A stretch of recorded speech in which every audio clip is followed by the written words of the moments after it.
There's always that time where you kind of wonder, is there something you should do? Is there nothing you can do? Should you just sit and take it? We're going to discuss all this and more on the Self-Evident Podcast.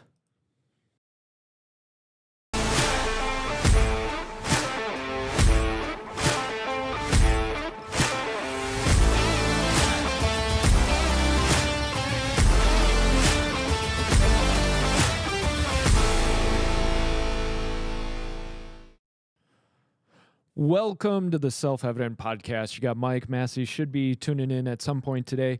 But first, before we get started, do not forget to go to theselfevidenttruth.com. Check us out. Check out the blog. Get yourself some merch. Shirts are great. You can get yourself some resources. We got our Constitution course. We got books. We got all kinds of stuff.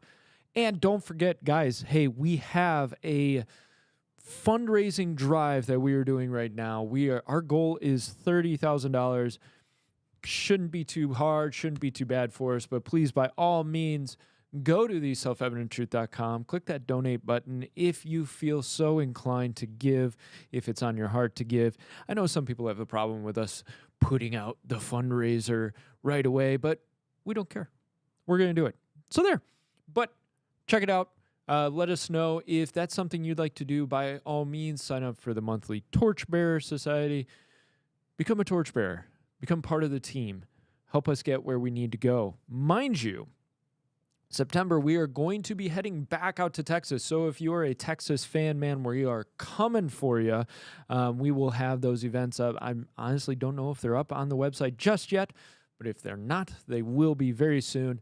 And check out, are we going to be in your area, especially True Texas Project, some churches, all that stuff, and a Young Republicans group, that kind of thing.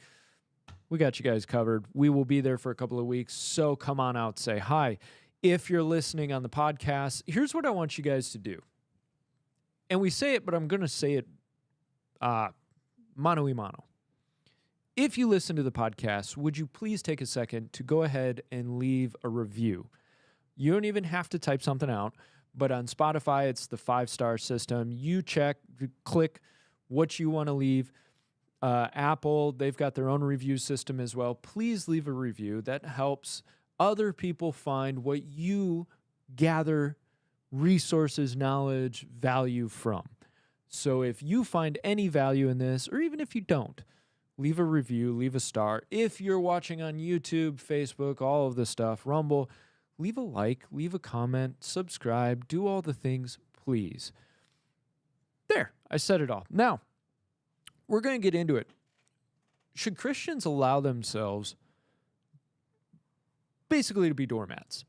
And what sparked this was, so on Friday, we talked about a situation in the UK where a 17-year-old had stabbed 3 little girls to death and injured several others, including the teacher. And there was a Taylor Swift dance class. And this event sparked massive protests and really sparked a culture war between two groups. And one of our reviewers on Friday made a great mention of one of the things that really made the problem worse was they didn't come out right away with the identity of who did it. So people started making the assumptions who did it. And the easiest assumption to make, especially with a stabbing attack in Europe, is illegal migrant, Muslim. And this got me to thinking about this concept of when a group moves into a new area, they've got a choice to make. Are they going to assimilate to the dominant culture? Are they going to become part of that culture? Are they going to stand off and do their own thing? And throughout time, there has been cultural clash and tensions.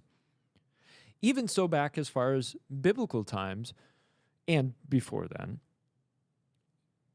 a group would invade, and this happened especially to the Israelites, and they would pull them out of their nation and throw them into a foreign land and kind of disperse them. And the whole intent with that was to get them to assimilate and get them off their own ground, unstable, and help them assimilate into the dominant culture that they've been forced into. And I was thinking about this concept of all of these riots and these upheavals. Now, maybe you don't know or you haven't been watching, which part of why we do this is to help you stay up to date on, hey, what's going on? Bangladesh is now seeing riots and upheaval. So their PM, a secularist, fled the country, and now Hindus, which are about 8% of the population, are being targeted by massive groups of Muslims. Their villages are being burned, people's bodies are swinging from bridges, and there are accusations of women being forced into slavery. And a lot of people will say, well, Islam is a peaceful religion. And don't be surprised if this gets shut off. By all means, if it does, go to Rumble, go to Spotify, go to Apple, find us on an alternative platform that doesn't close this off. But this is an important discussion, especially for the Christian in America, because what we're witnessing around the world will not stay around the world. And the Christian has to be decided in their mind, how are they going to respond when there's massive cultural shift going on? And I think back to the Crusades, and we're going to just have a short conversation about, okay, what were the Crusades and what was happening during that time? And normally when you hear about the Crusades, what you think is Christians trying to conquest and destroy Jews and Muslims and take over their lands and take over the Holy Lands. There were plenty of atrocities that happened. But the problem is, what happens is you take an atrocity and then you blow it up, and that's all that was going on. Now, about 1610, Islam's created by Muhammad. And almost immediately, it goes on this war path of conquest. And it's expanded throughout North Africa and then is making its way through the Middle East towards Europe. And after the beginning of the 11th century, so it's towards the 12th century, almost 1100, and you've got areas like Constantinople, which was a Christian citadel, it was a Christian capital, falls to Islamic groups. And then Nicaea, which we remember the Council of Nicaea, where the church really started to get together and figure out, okay, what's standard doctrine for all of us? That falls too. And of course, for hundreds of years, people on the Mediterranean coast, they're being pulled away in slave trading. Now, what you might not think about, because in the U.S., all we talk about is the U.S. slave system and how U.S. is a horribly racist country with massive amounts of slaves, and it's our original sin. Nobody else had that sin. Mind you, the Ottoman Empire dwarfs the U.S. in terms of slaves traded and brought through. And guess what? The majority of slaves were white. So there was this whole movement going on. Slave trade, all that, and finally, and there were rulers on the edge in Europe that were seeing this conquest coming their way, and they're pleading with the church, help us figure this out. So what does the church do? Catholic Church says, fine, okay. So they wrangle up a bunch of knights, mercenaries really, and they say, look, we'll protect your lands, we'll give you property, we'll cut your taxes, just help us. Now, why? Because people were trying to make the pilgrimage. This was a time where pilgrimage and holy relics and all of that were very big in the church. And pilgrimage was also a big idea for them. So they wanted to make it to Jerusalem on a holy pilgrimage. And guess what? It was very dangerous for Christians because they had to walk through basically a whole field of Islam to get there. And then, mind you, Christians in Jerusalem and around the Holy Land were also being persecuted. And there were rumors and allegations of massive evil things going on to Christians. So finally the church said, fine, okay, we're going to step up and try and do something here. And so that's how the Crusades started. And when things would happen, especially there were instances of genocide against Jews. And guess what? When the Pope found out about that type of stuff, done, you're out. Even when Crusaders decided to sack some cities that they didn't have permission to do, done, you're out, excommunicated. So it wasn't like there was just this free-for-all that the Pope was like, just kill everybody. But I think about that situation, and I think about, okay, if you have massive groups of people who are moving in that are antagonistic towards you, your culture, your way of life, your faith, and there is absolute accessibility in their own belief system for violence and oppression upon you, dominance over you, does the Christian have the ability to step up and say, no, you don't have that right? And so often we as Christians, we say, well, turn the other cheek. You need to turn the other cheek, AKA this sense of pacifism. And I really wonder, like, this sense of pacifism, where does it lead? Now, I am not talking of, so therefore roving gangs of Christians should go out and commit violence. Not by any means, any stretch of the imagination. What I'm wondering is, do you hit a point where culturally Christians can create a boundary and say, we will not allow our faith, our culture, our society to give in to another one just because that other one says they want control? I'm going to let that sink in for a second. Just because somebody comes and demands it all from you, are you required to give it up? Is that what Scripture says? Is that what the Bible tells us as followers of Christ and sons of the Father or daughters of the Father? So Deuteronomy 20, mind you, this is when God is laying out the law. The Father is laying out the law for us. Flat out says, when you go out to battle against your enemies, and see horses and chariots and people more numerous than you, do not be afraid of them, for the Lord your God, who brought you up from the land of Egypt, is with you. When you are approaching the battle, the priest shall come near and speak to the people. He shall say to them, Hear, O Israel, you are approaching the battle against your enemies today. Do not be faint-hearted. Do not be afraid or panic or tremble before them. It even goes on to teach how to siege a city.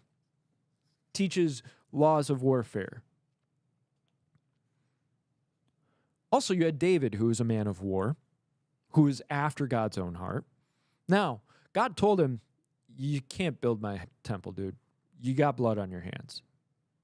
But your son will build it, okay? And David accepted that.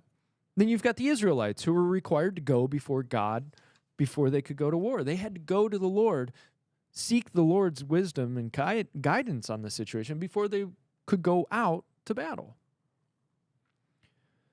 They were also instructed not to intermarry with other cultures or people groups. They were required to keep their people and nation faithful to the Lord.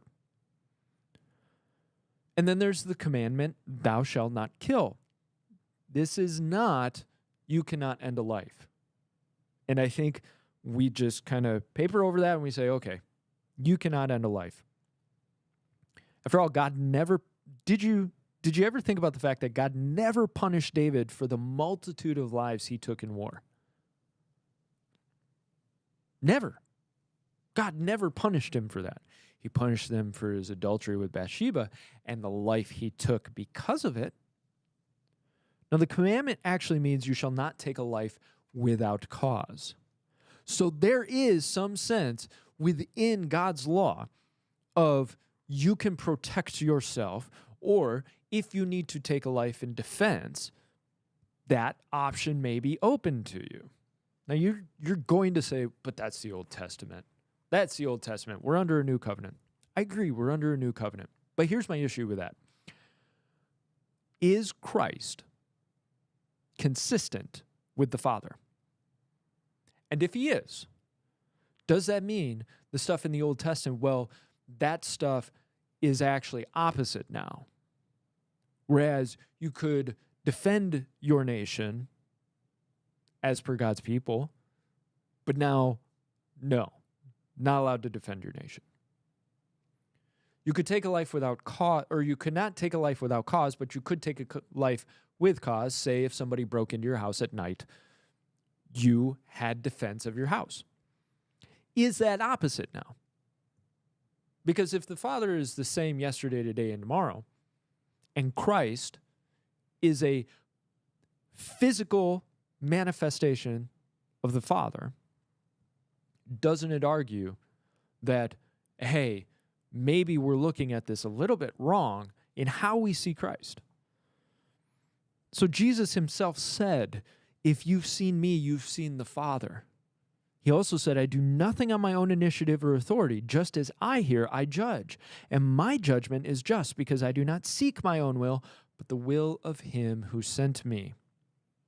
He also told us to be wise as serpents and innocent as doves, which is funny because we always talk about the innocent as doves part. We don't talk about what it means to be wise as a serpent.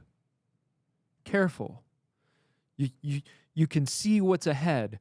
You can organize, you can move, you can plan, right? You are allowed to be as wise as a serpent.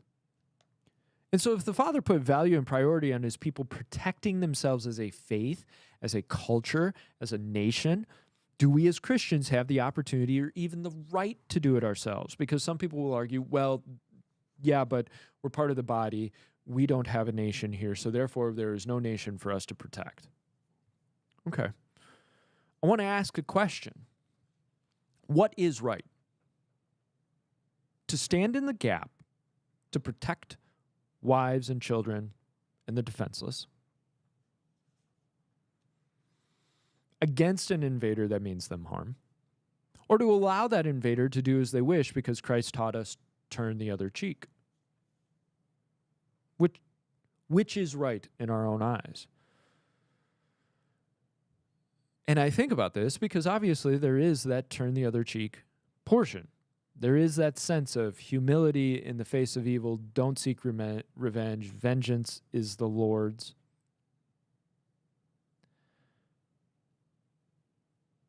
And so if Christ turned the other cheek, and after all, right before it, he said, do not resist an evil person. Well, there it is.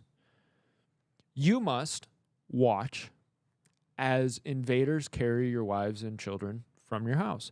And you may say, no, come on, dude, you're being extreme. That's 1,000 years ago. That doesn't happen today. You can't use that argument. Yazidis, Nigerians, Armenians, assuming this is actually happening, Bangladesh, the Hindus, it's happening to them. So the question is, could it happen? And so then the Christians, as a body, do they have the ability, the right, the accessibility to actually defend those who are defenseless? Now, this whole turn the other cheek thing, I think this is really interesting because this is something that we don't understand, because Christ so often, when he was talking to the people, he was talking in cultural context.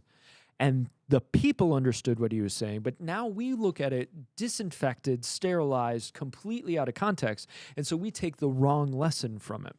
What was this whole turn the other cheek? If somebody slaps you, let them slap you again. Doormat. What he was talking about was Roman soldiers. Romans viewed the Jews as second-class citizens. Now, there were two ways to slap somebody, which was basically to set them straight. It was an insult, right? It was a physical name call, right? For equal citizens, it was forehand. It was like a punch, right? Man to man, whap, got you. For a second-class citizen, a Roman soldier would backhand. It'd start all the jokes about backhanding because we have cultural context to it that we don't even think about. So for the Jews, the Roman soldier was supposed to do a backhand, but he could only do it once. Couldn't do it again on the same cheek. So what Christ was actually saying is, if he backhands you, turn your other cheek. As in order to hit that other cheek, he would have to hit you with the forehand, right? The front palm or the punch. In that case, what you're actually saying is, you think I'm second than you? I'm equal to you. So now you have to decide, are you going to hit me again and consider me an equal?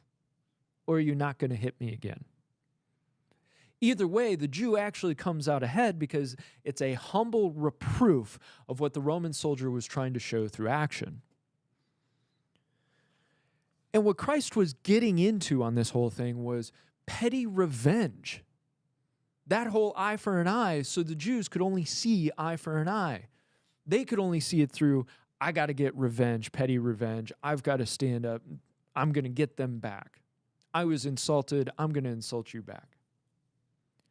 And mind you, Christ, the apostles, us as well, when it comes down to individual cases of persecution, there is something to be said for, is there a humility that the Lord is saying, lay down your life in this? Do not answer evil for evil. Do not use violence for violence. Lay down, I've got something I'm doing here. What we don't think about is in a cultural governmental affair. And Paul, and this is something that hit me today, and I think this is a really interesting thing to think about. When Paul's talking in Romans, he talks about what a government is there for, Romans 13. And we talk about this all the time as self-evident. We go against this whole Romans 13 thing, and okay, we're missing the context here. And it hit me today. Paul talks about a government is there for what? To punish evildoers. Why is it that we only believe that the government is there to punish evildoers on the inside? Have we ever thought that maybe a government was there to protect us and punish the evildoer from the outside? This is a whole different way to look at government, which is an authority that God has placed over us. Paul sets that up right from the beginning in Romans 13. God's the one who sets up government, gives it its authority, and the government is to use a sword against evildoers. Wouldn't it stand that an evildoer is somebody who is coming to rape, pillage, and destroy? Somebody who is coming to abduct and steal. Somebody who's coming to dominate and destroy. And so if that's the case, wouldn't it stand to reason that a government, a nation, has the right to defend themselves? I mean, even Solomon said in Proverbs 24:11, deliver those who are being taken away to death. Deliver, bring them back. That's not just a spiritual connotation. And those who are staggering to slaughter, oh, hold them back. Abraham did this when he saved Lot from the 5 kings. He went out and got Lot back. And a lot of people had to die for him to get Lot back. Exodus allowed to defend your life, again, against thieves in the home. And this is a question that Christians have to determine, but I also want to point out, Aristotle talked about something in terms of foreign groups, cultures, and it's so hard because you talk for a half hour and people extrapolate whole belief systems from what you didn't say. And so, mind you, what I am saying in this whole thing is not, therefore, nobody from any other culture is ever pure Christian. I'm not going that route. What I'm saying is, does the Christian in their own faith walk have to rule out drawing boundaries in terms of how their culture, society, nation is going to run? Do they have to allow the person who's pounding on the door saying, I want what you have? Do they have to allow them in? And my position is no. You don't have to allow them in. You don't have to make concessions and compromises in order to be able to give them what they want. It's the same thing as if an alcoholic comes through my door and they say, hey, I want a beer. I don't have to tell them yes. I don't have to say, well, I mean, he asked for it, so I'll go ahead and give it to him. I can draw those lines. I can draw those boundaries. And I think we as Christians need to recognize and understand maybe there is some type of unification of the body to stand against evil as it tries to shake its sword against you. And say, this isn't going to happen here. You're not going to do it that way here. We won't let you do it that way here. But mass groups of foreigners, and I'm for immigration. I believe in immigration. Immigration built America in the right context. Caused a lot of issues when not in the right context. But Aristotle talks about tyrants. And he observed tyrants through his days and kind of came up with this form of, hey, what does a tyrant do? How do they do it?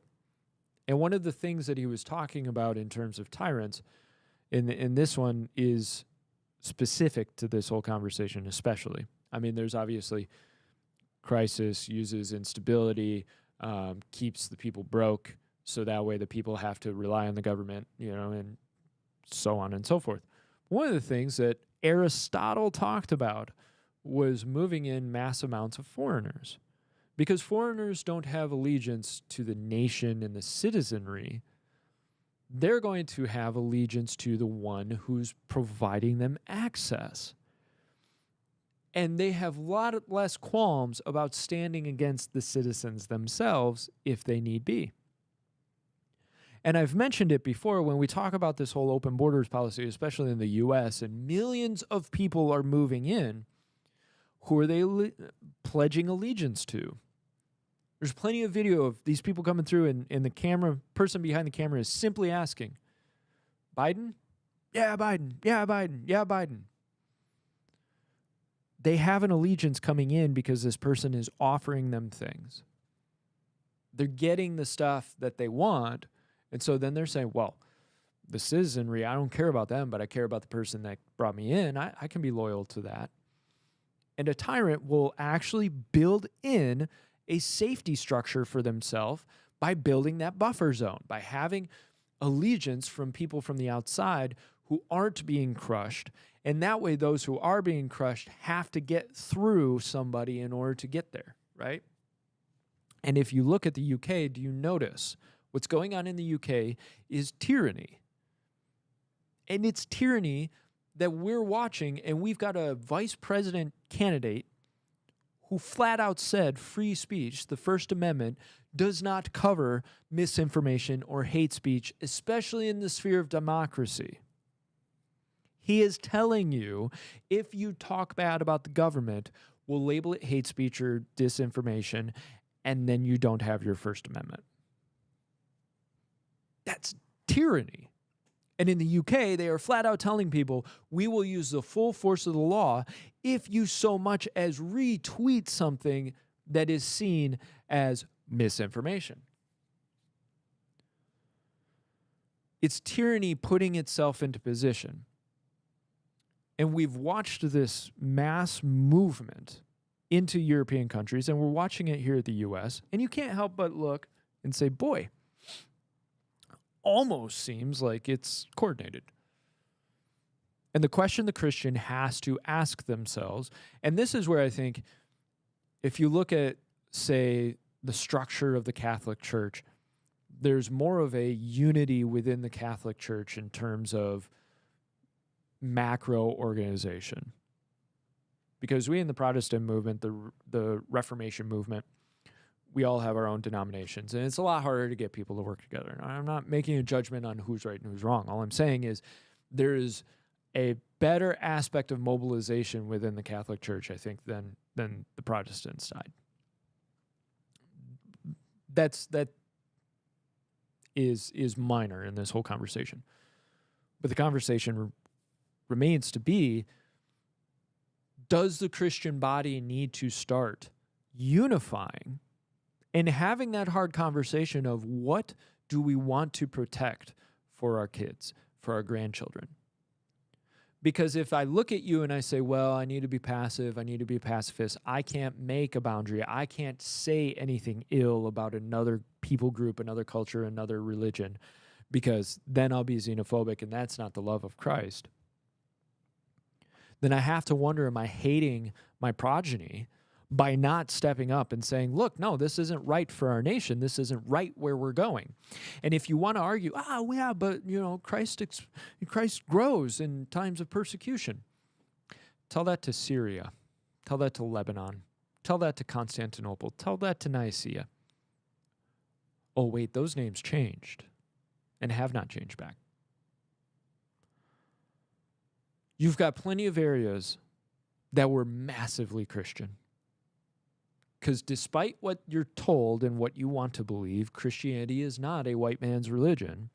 It's a Middle Eastern religion. And there are massive areas that have disappeared under the weight of another religion. And so my question is, how many kids over the generations grew up in an oppressive nation, unable to hear the word of the Lord because it was being oppressed by another religion?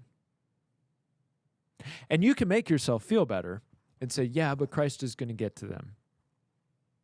Yeah, could be. We also have a role to play. We also have a responsibility in issues. Ezekiel himself was told, if you don't go out and say what I've given you to say, the blood will be on your hands. So there's responsibility in his life. Now, I don't necessarily take that to mean, so therefore, if you don't go out and say what you have to say, that same pact is on you. Although I lean towards maybe yes. I think we have a lot more responsibilities than we think we do. And what we do is we tell ourselves, I don't have to worry about it, I shouldn't think about that. We do the same thing with politics. We do that same thing where it's like, I'm not supposed to be involved in that because, separation of church and state. Oh, man's rules. So you as a Christian shouldn't get involved. Men might look at you and say, Christians aren't supposed to be in politics. Huh. Just like they may tell you, you hate other people by having a boundary. You hate other people by not allowing certain things in your community or not standing for it. You're just xenophobic. You're racist. You're evil. I'm kind of tired of worrying about, as a collective, as a whole, as the body, worrying about what the world is going to say about us. The world hates us. Christ told us the world hates us. It doesn't mean we don't love our enemy. But if I have to make a decision between future progeny and how I handle my culture and my situation today, and I've got to make that decision between what route am I going to go? Well, I'm going to make the route that I think protects my progeny best and creates a land and environment that is open and free for them, that is blessed for them, that has peace for them. The Jews cried out when they were in exile, when they were in slavery to Egypt. They cried out, and the Lord would give them promises of, I'm going to bring you back, which says that the Lord himself didn't want them in slavery, in bondage, in exile. That was consequence, especially the exile. That was consequence for their own actions as a people, because guess what they did? They allowed all the false idol worship, and they allowed themselves to intermarry, and they forgot God's ways, forgot God. I think about, and this will be my last thought, and I'll round it out and we'll be done. Because I hope you know I'm not rambling. This is something that's on my mind a lot. Josiah is kind of one of those kings in the Old Testament that turns it around. Things have been awful for a couple hundred years, 300 years, I think. And Josiah, he's young. He's young. He's fresh. And he wants the temple rebuilt. He wants it repaired. And you think about, if the temple was in disrepair, the temple was kind of off on its own, doing it, just sitting there, that maybe Israel as a nation did not have any respect for the Lord. They were off chasing their other gods. They were off in their idol worship. They were off doing their own thing, intermarrying, doing whatever they wanted to do. And Josiah, his team, finds the scriptures, this old dusty scroll. And so they take it back, and Josiah reads it straight. He gets all the way through it, and he is transformed. He said, no more. We are going to follow God's law. And so he starts smashing idols. He starts peeling people out, purifying the land. He's trying to get things back to the Lord. And he creates an opportunity of peace and abundance for Israel. Now, Israel quickly just slides back into their own crap.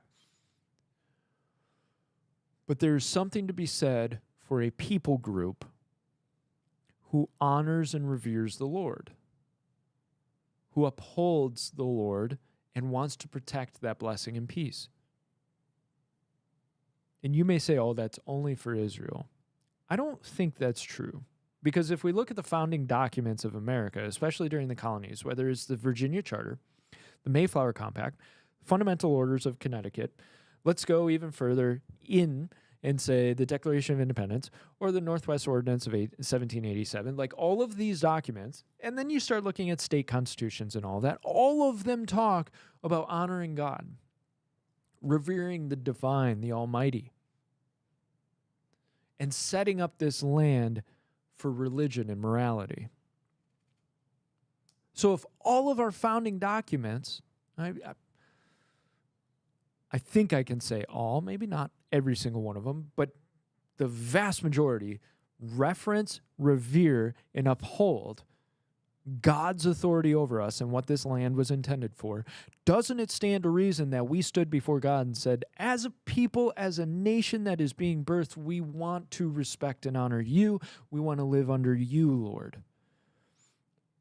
And in 200 years, America became the most powerful nation on earth. In 200 years. And now and we've got to ask ourselves why. And I want you to sit and really ponder, why, Lord? Why did the nation slide so far, so fast? And so I'm going to end it there. And I love taking history and pulling it apart because I think there's so much to be said for what are the lessons we can learn. And then people say history doesn't repeat, but it imitates, and we're kind of imitating, right? And so I want you to think about, what is God calling Christians in America to do at this moment? And what do we have knocking on our door that in even the next 30, 40 years could drastically transform America?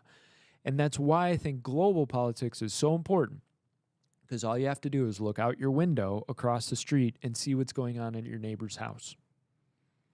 And if your neighbor has left his door open and now all of a sudden people are just waltzing right in and carrying his furniture out, maybe you learn a lesson from, okay, maybe I should lock my door. And I'll invite my friends in, and I'll invite the people in who are close and the people who want to be in my home and respect my home's laws and boundaries. But if people just want to steal my TV and hurt my family and all of that, well, maybe I won't open the door to them. And you can call that xenophobic, you can call it racist, but I urge you to look out at the world and see what's going on, and see what's going on in our own nation. Have you seen what's been going on with the Venezuelan gangs that are setting up shop in America? Or MS-13 that has set up shop in America? If for some reason we think, oh, well, we just got to accept it, we got to take it. And the problem is our government is a tyrannical government because it is no longer protecting its own people. It is setting up protection for those who are not us, those who are coming from the outside. And so our beef isn't even necessarily so much with the person who, hey, I get an offer, I come, I take advantage of the offer. Part of me doesn't blame you. But our beef is with this structure that has set itself up against us. and our beef is with anybody who wishes us harm. So I'll leave it at that. And I hope the beauty of what I'm talking about, or the positive in what I'm talking about, because I know we always want to give you hope. And the hope is, look, there is still time. There is still time for the Christians to throw off the shackles of thought and what they think everybody else is saying about them, and move forward and to do I something agree, Mike. well with it, right? And thank you, Massey, for coming in to sign off. Finally coming in. I'm so sorry, guys. I had meetings. I thought I was going to do the podcast, but I figured I'd come in anyways. You're talking about really good stuff. I was listening the whole time. Well, if you want to put a capper on it, go for it, bud. No, listen, I don't. You've said everything we needed to say. I'm more on the, how do Christians respond to all this? I think it's, and I'm going to talk about this later on in another video, right? That there's a call for ending free speech because of inciting violence and misinformation. If a person's words can get us to protest and be violent about it, where's your character? Where's your integrity? Where's the fruit of the Spirit? I think we have to respond in such a way that it does that as well. Like, how do we respond? It's with the fruit of the Spirit. And that if someone's words can make you do something that is against and contrary to God, where it's sinful, you're weak spiritually, you're weak mentally, and you don't deserve a spot. I mean, I do think it's prosecutable to destroy the property of others and those kind of things. So Christians need to respond in kind with the word. Like Jesus said, in this world you'll have tribulation. Expect it. You can't get. It's like the whole Olympics. Like when they did the whole Last Supper, maybe it wasn't the Last Supper, whatever he said. It's like, what did you expect? It's the world, guys. What did you expect? These people are doing it because they know how to hit the baser instincts, these protests and whatnot, Right. So, and I think Christians need to stop taking the line of they're not allowed to draw any boundaries against anybody. right. That I think that's probably the one that drives me the most nuts. Is it's like, oh well, I've got to be a pacifist and keep my mouth shut because Truth. guess what? I need to just submit to whatever anybody else wants for my life. No. And it sounds insane, right? But that's really the line that a lot of Christians are taking is, well, I got to just, if somebody wants to come in and completely dominate us as Christians, well, we've got to let them because, that's the Christian way. It's like, Right. boy, what Stockholm syndrome is that? Yeah. Like there's no grit of, no, I don't want what you want for my family, and I will defend my family for it. Bingo. There's that's what it is. That's what it is. So I think, dude, you always cover every freaking angle in the thing. So what am I going to add to it except a pretty face? There we go. We needed that. And if you want to round out, I talked about the fundraiser at the beginning, but if you want to just reiterate that, Yeah, listen, round us out. We're not shy to ask because if you have not, because you ask not, and we need your help. Genuinely need your help. What we're launching here is huge for us, and I think 30,000 is a drop in the bucket for the Lord, obviously. And it's not that my faith is off. I just know our audience. I'm not going to ask you for something that's stupid. I'm going to ask you for something that I know we can all do collectively together, because I know everybody tithes other places and gives other places. And we're asking you to just ask the Lord if you can support us and help us in this next season, right? We got a month to do it, I believe. And we've already had some donations come in, praise God. But, there's always more to do. So please go to theselfevidenttruth.com and do that. Please be a part of what we're doing. We're doing a lot for the youth. And I'm really, really humbled by people wanting to support us and continue to support us. So if you want to sign up to be a monthly sponsor, please do that. You can be a torchbearer, just like down here, theselfevidenttruth.com. You can even make just a one-time donation there to hit the goal. But we've already had a couple of people join the donation, monthly donation train, which is great. Thank you for that. And it's just going to help us keep going, doing what we do so we can go generate more revenue out there. So God is faithful. He's just awesome. And he's helped us this far, and he's not going to drop us now. So we got a lot to do, folks. Yep. And also along with that, if you're listening on Spotify, Apple, whatever you want to say, leave a review. Okay. Do the 5 stars on Spotify or whatever Apple's is. I don't dance with the devil like Apple. So do what you gotta do. If you're watching on Rumble, YouTube, Facebook, all of that, by all means, leave a like, share it, comment. Shares really do help, guys, because it gets around algorithms. It puts you face to face with somebody and says, "Hey, I think this would be cool," even if they don't agree with it. Share Very it. true. Okay. Very true. All right. Well, Love you guys. love y'all. Thank you so much for watching. We appreciate you guys, and be sure to tune in on Friday. All right.